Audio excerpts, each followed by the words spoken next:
una ragazza è stata investita da un'auto, è stata praticamente buttata giù sul fosso. Via Camalò, Paderno di Ponzano. Dopo l'ennesimo incidente esplode la rabbia dei residenti. Tragedia sfiorata stavolta. La 24enne investita ha riportato varie lesioni, ma se la caverà.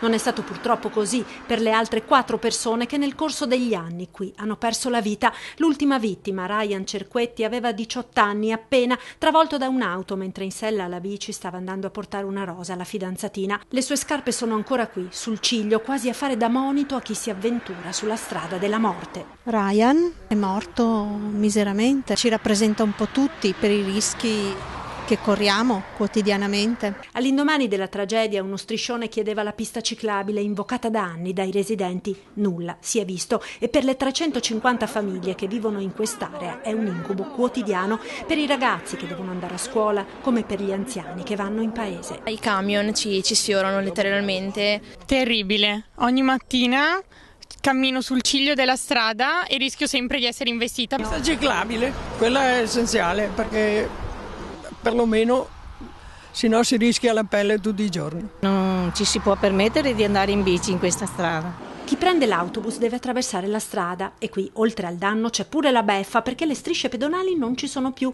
cancellate mesi fa dalla provincia perché non erano a norma. I residenti, dopo raccolte firme, appelli, petizioni, non vogliono più aspettare. Bisogna darsi da fare e bisogna intervenire, bisogna fare queste piste ciclabili.